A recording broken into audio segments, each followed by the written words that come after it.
Okay. Hey, my name is Matt Curran, and I'm here interviewing Brett Ulander. And Brett Ulander is going to be the Convene Military Community Leader.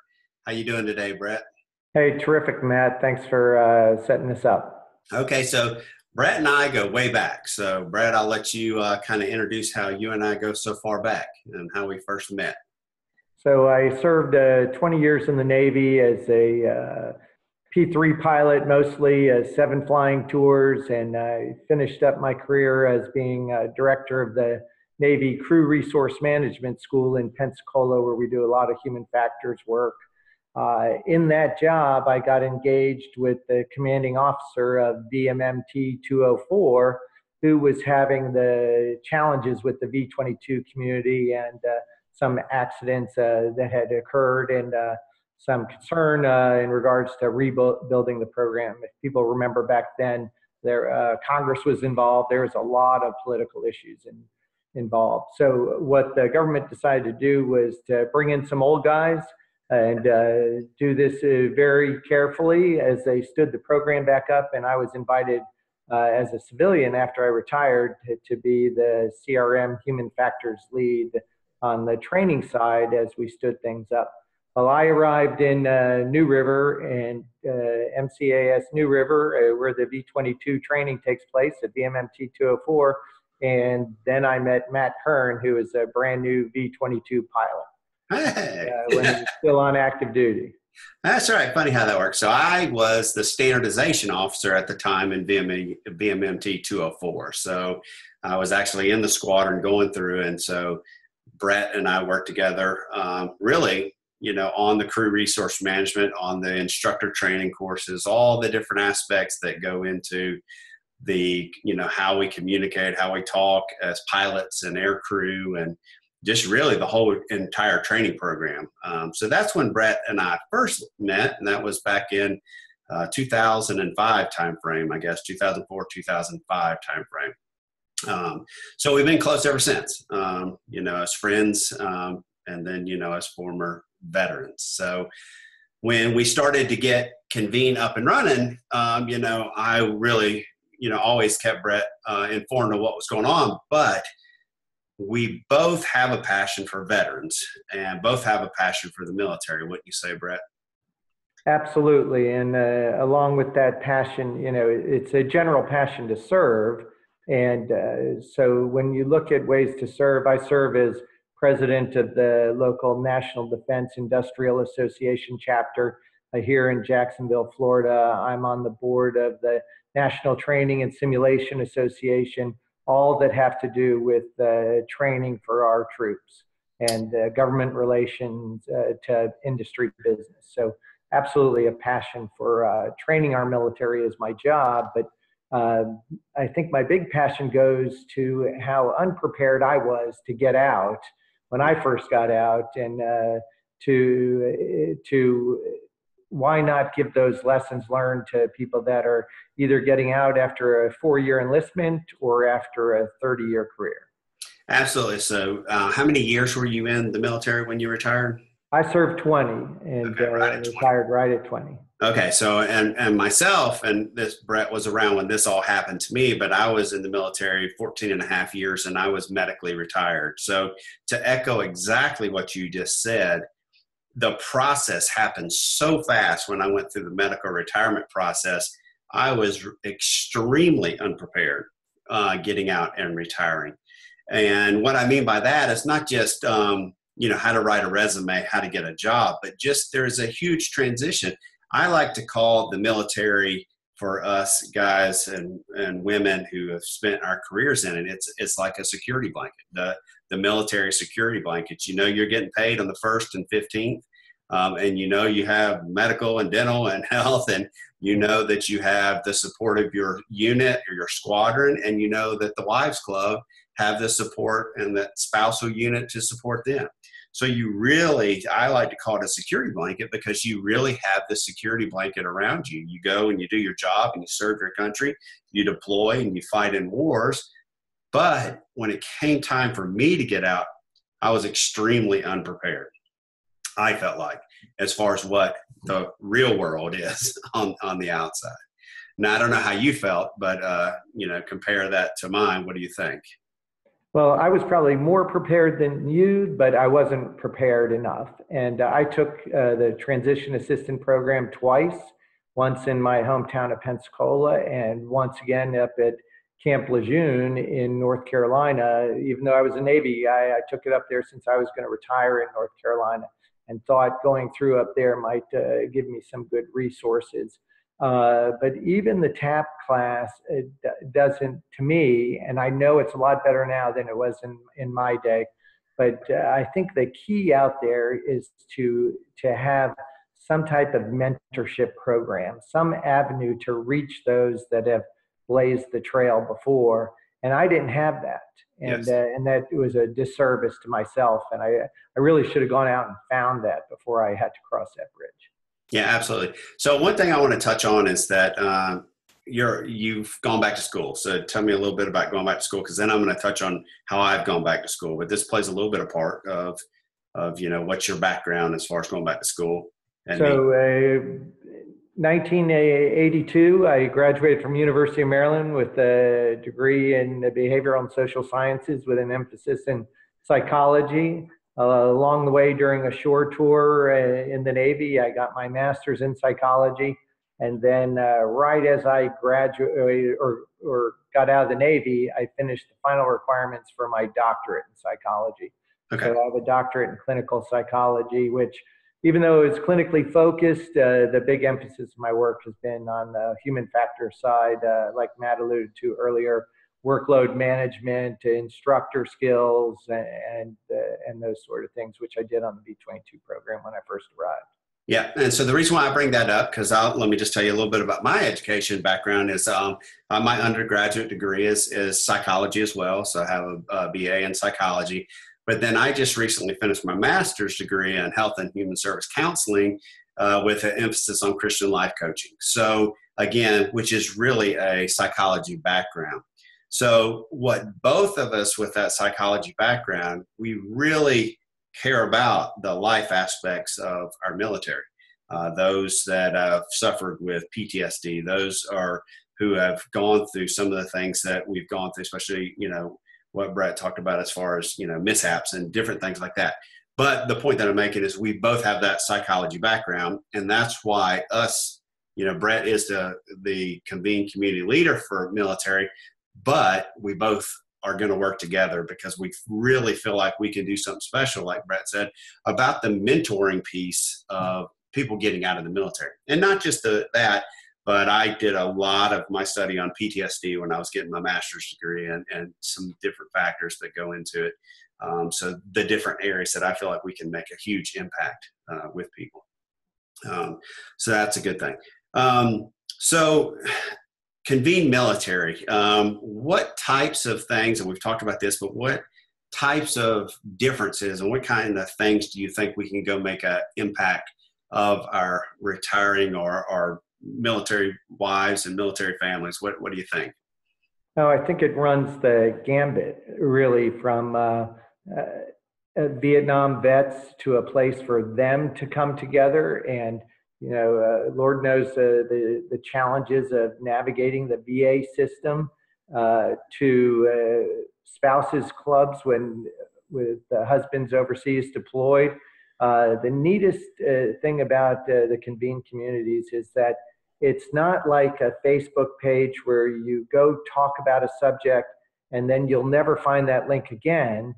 The convened communities collect experiences and there's a title for those experiences. So you can go down and search through, hey, what am I worth when you're looking at salaries, for example, or hey, spouses club this, or my first 1 year unaccompanied separate, deployment.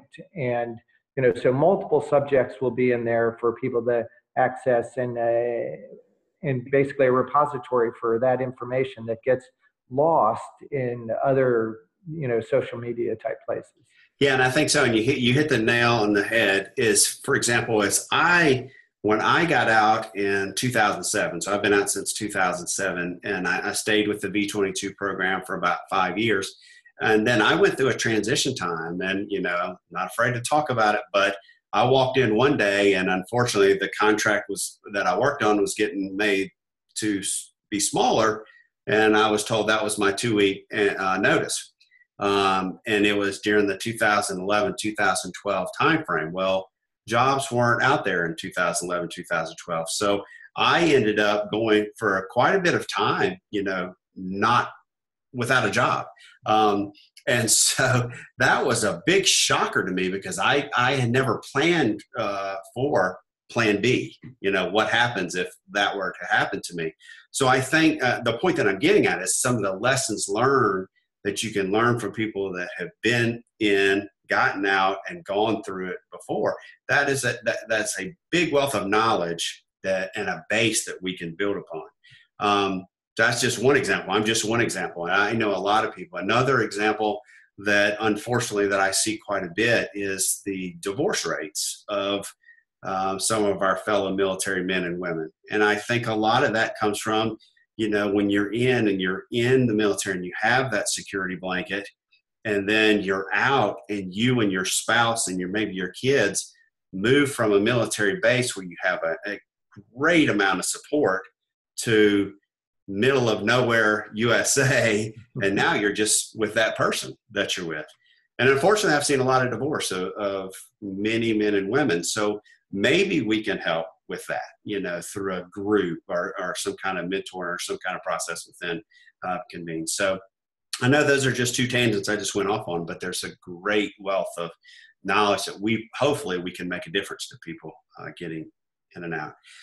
Tell me about the example that you used, and I think this is a great example, about getting a job and salaries, and when you were first transitioning out, because this is just another great example. It's very interesting. Again, you don't know what you don't know, and I thought the pay that I was getting as a 20-year 04 with flight pay was pretty solid. And, with your 50% retirement back then in my day, half of that base pay was pretty good. And so as I entered the civilian world, I had one data point. I talked to one buddy who went to be an NJROTC instructor. And they said, hey, this is great. The school system picks up the delta from your retirement pay and you get paid what you were making in the military. So I assumed that was how the defense industry worked. And I walked into my first job interview and they said, what are your pay expectations? And my pay expectation was about 50% of what that job paid in the private industry. So I had really no idea. And the guy kind of chuckled and said, hey, Brett, I know this is your first job out, but that's not how it works out here. And the guy was very, very gracious to me and said, no, this is what you're worth. This is what the job should pay. And then he was former military, and he said that retirement pay has nothing to do with what you're worth on the outside. That you already earned, and nobody looks at that when they look at what you're worth in a particular position in the industry out there. Yeah, but where at the time could you turn for that kind of advice? Yeah, all I had was TAP class. And maybe I could have reached out. Most of my buddies had gone into the airlines, and so I kind of knew what the airlines did, but I really didn't know what it was if you went and got a job with Lockheed Martin, or I currently work for Cubic Global Defense. Yeah, no idea what that type of industry pays. Yeah, absolutely. So, and that's very standard and very typical. So over the years, because I have been out a lot, I have done a good amount of mentoring, and I'm sure you've done the same thing where people that are getting out, they'll call you and say, ask for advice.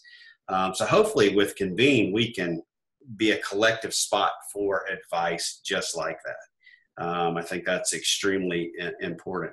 And then, with the medical retirement system, there's a lot of people who don't understand how to navigate that system. Unfortunately, I had to navigate it. And unfortunately, a lot of people that have had to navigate it, it's not an easy system, and they end up getting, I don't want to say done wrong by the military, but it's a process. And if you don't understand the process when it comes to being medically retired, the system will turn against you, and so that takes some education as well. So I'm looking forward to what we can do for people who are retiring and in the transition, what do you think we can do for people who are still active duty? For example, like you and I've talked about a lot, what about a wives club network sort of thing? No, I think this is a perfect place for that, because where do you have to go but so the current social media out there, and then it's what's on that particular string is, and who read that string is where that information is. So there's really not that I know of, no like database, for lack of a better word, of experiences that people go through where they can reach back and say, oh, that's what they did. Yeah. Or, oh, he was, I couldn't reach my husband because he was, deployed in a place that had, the comms weren't very good, and I needed to do this. What resources people used when they were alone or without their spouse. So I think there's a plethora of opportunities that we can help by the people that went through those, help collect them in Convene Military or under Convene Spouses, or whatever the case may be, to collect those lessons learned for people so that they have a place to go by having to blaze those trails themselves. Yeah, absolutely. And one of the best things to me about the way we've designed Convene is the ability to have groups, and within those groups, you can have subgroups to subgroups to subgroups. So for example, a wives club can, have multiple different subgroups where they can get information within it that are maybe more pinpointed than just one group, like a Facebook group, where you just have one thing. And you said, like you said, it gets lost in the thread. Well, hopefully with the way that Convene is set up, you won't get things lost in the thread. Right. The searching features and all that will be in there. So I'm excited about this. To me, this is one of, obviously I'm a little biased, although Convene is mine, and I love all the communities, the military. When you're in the military and you're retired from the military, you love the military. And I think that we can make a big difference in life. So I've worked a good amount of people with PTSD, and through getting my master's degree, and some individuals with PTSD. Well, I think that this is a place for people who are needing to go through some sort of counseling, or even to just go through the process of realizing what they're dealing with. There's the anonymity aspect of Convene, where you can share your experiences anonymous and you answer anonymously. And I think, some people don't want to always get out there and share their information, but they can do it within Convene. And I think that'll be a great piece, as well as the support factor, because when you're dealing with PTSD, it's not just the person with PTSD, it's the family. They need just as much care and guidance as well on that. No, so absolutely. And not to jump in here, but I have a friend who was in Desert Storm when I was in Desert Storm, and I'm living in Bahrain, and he's sleeping under his tank, and he had to write some letters home, that on behalf of the U.S. government, we're saddened by the loss of your child. Of course, they were met personally by a KCO officer first. But those kinds of experience, my one friend from then, he didn't have symptoms of PTSD until in the last year, and that was from 1991 time frame. So it's something that affects so many people over generations now. Yeah. So it's something that if he had a place to go other than just maybe a friend or two, where he absolutely and deal with those things, it'd be terrific. Well, I'll tell you a story, and Brett knows this because he's seen me speak on the topic many times, but and I won't jump too far into the story, but I lost one of my best friends who was my combat crew chief in a mishap where he flew with a different crew that night. And normally when he would be flying with me, and they crashed the helicopter, right behind me. And unfortunately 3 Marines lost their life that night. Well, I go out and I speak all over the place about that. And when I'm talking about decision-making type stuff and human factors. So it's one of my main talks, but I never even thought about the possibility that I would have PTSD. right? Although I witnessed my friend and a helicopter crash right behind me.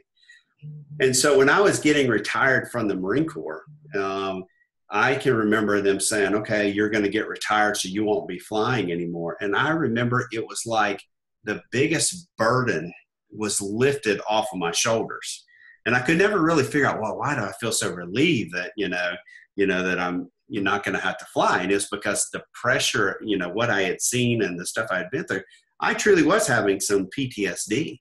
And I didn't realize until I went back to flying in the air medical world. And then in the air medical world, and I still fly today, for a NASCAR team.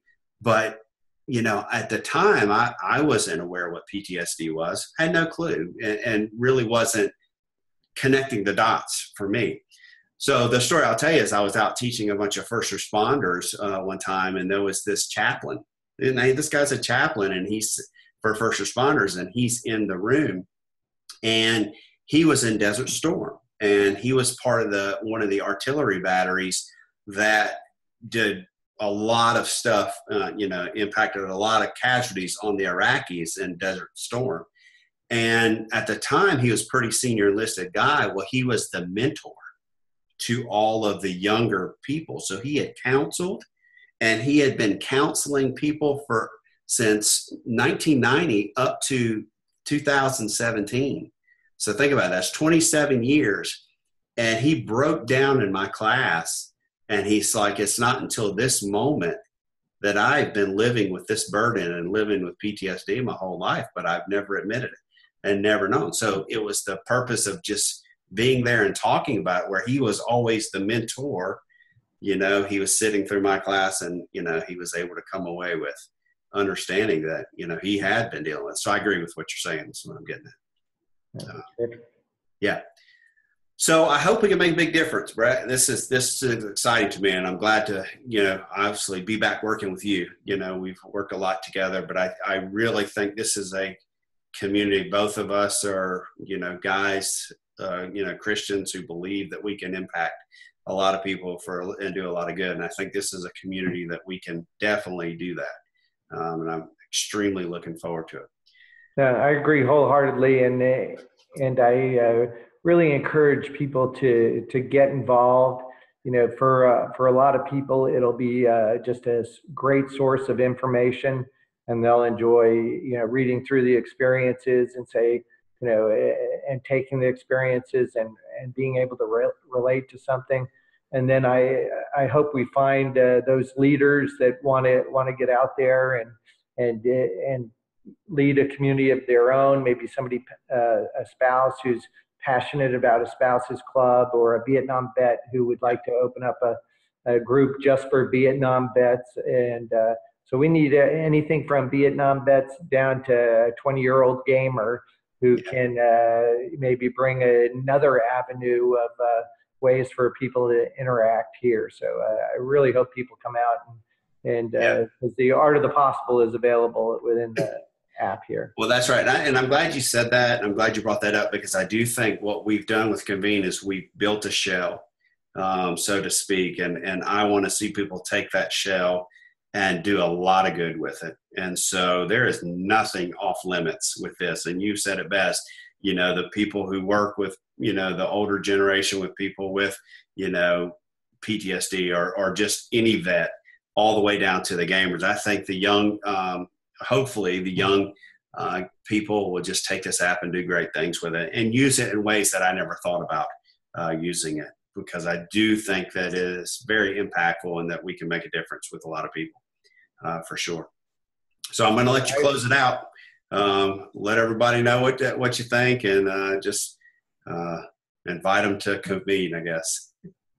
Absolutely. I appreciate the time today, Matt, to chat about this. And I'm very excited, and the app is launched, and just in the last few days, and I know we'll be off and running soon. So I encourage everybody to come out, and I'm a good resource. Matt's a great resource for you to reach out to, and can guide you through the process of really taking a leadership position. Just to come out and read anybody can do that. It's real simple.